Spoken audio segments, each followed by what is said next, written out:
finally race weekend. So I'm gonna get everybody caught up on a few things that we did to the car after we got the timing belt and all that stuff done.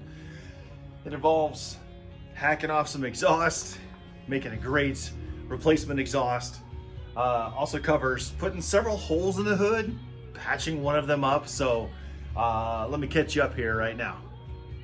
Yeah, go for it. Right there look good? Yeah, sure. Yeah? I like it. Come on.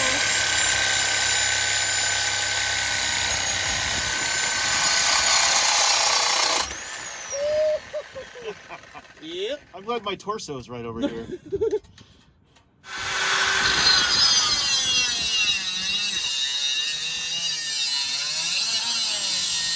All right, we just cut off the catalytic converter and a resonator. How many horsepower is that, Dan? At least 10. At least 10 horsepower. At least 10 horsepower. And of course, we gotta fire it up with nothing. There we go.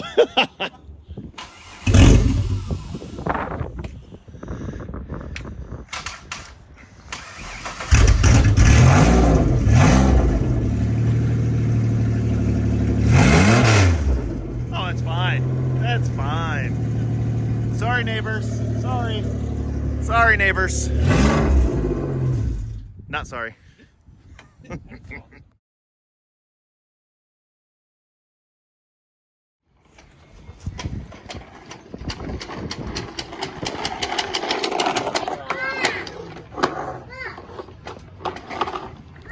All right, I forgot to record this the other day when Dan and I made an amazing lemony exhaust system where we took out the catalytic converter and one of the resonators and then had problems finding pipes that would fit at the part store.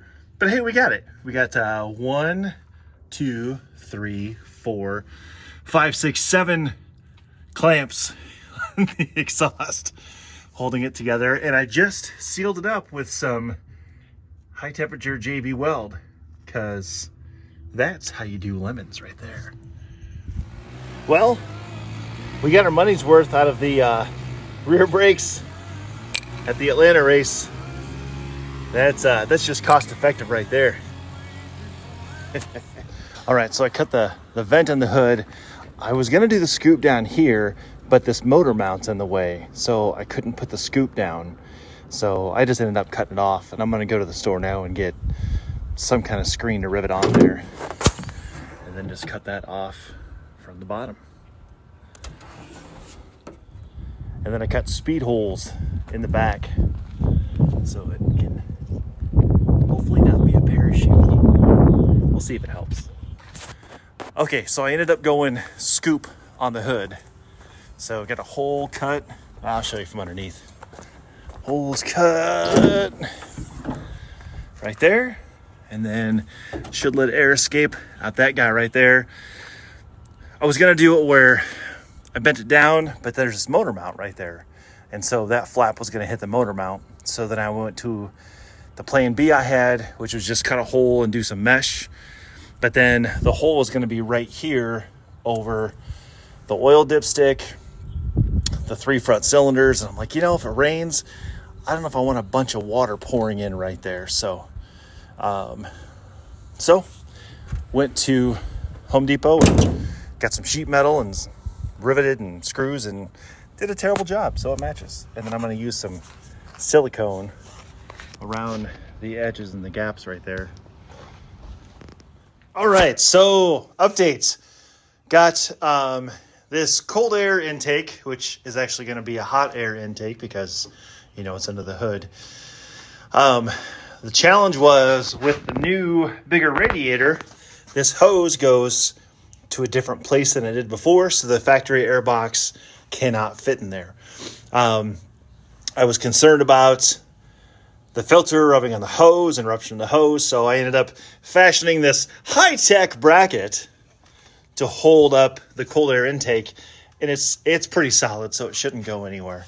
I also have a fan right there, electric fan that is run manually, so it will not turn on by itself. And there is now a switch right there for the fan so we can turn it on and off on our own. Now, part 2 to this was originally I was going to run this cold air intake out of the hood because there's not enough room to put it down. So, you know, I spent some time cutting a hole in the hood. So now I got to patch the hood and repaint part of that because I no longer need the hole in the hood. But it's fine. It's fine. It's weight reduction. The challenge I had with it coming up was that I realized after I cut the hole in it and it was sticking out that that's the battery right there. And if it rains, all the water is going to go right down onto the battery and all the connections, which I didn't think was too wise. So I got to go get some sheet metal. All right. Patching up a hole. Make a hole, patch a hole. Like it was never even there. All right, guys. The car is pretty much ready to go. So got her all cleaned up. Still need to put new windshield wipers on there because those have some brake dust and rubber on them. But got her all cleaned up. Got all the pertinent stickers on there that we need. Inside should be good. Somebody remind me, I have to reset the clock too because it's off a few minutes. But essentially, she is ready to go. So this was one question I had when I started Lemon. Like, what do we use for hot pit refueling? So this is what we have. Not saying it's right, wrong, just works for us. So we have our 5-gallon fuel jugs right here. This thing, it's got a 16-gallon tank, so really we only need 3 at a time. But I bought 4, so we bring 4. Fire extinguisher that you have to have in the hot pits. And then the first race we did like a really thin metal pan, and Dale suggested we use something that has a little more depth to it. I've got a funny story about Dale and Jeff Gordon. This is what we use for fueling to catch any fuel that might spill. Super simple, works really well for us. So this is gonna be our 3rd race with the Jeff Gordon's race car. So the first time we did it last year in Joliet, Dale told us a fun story about how he met Jeff Gordon when Jeff Gordon was super young, up and coming driver. Told a good story, it was entertaining, I liked it. And then in Atlanta last year with the same car, he told us the exact same story. Like it was the first time we heard it. We kind of acted like it was the first time we heard it. It's a good story. So I'm kind of curious when we go to Oklahoma, is Dale gonna tell us the exact same story about, hey, did you know I met Jeff Gordon? And we're just gonna let him tell the story again.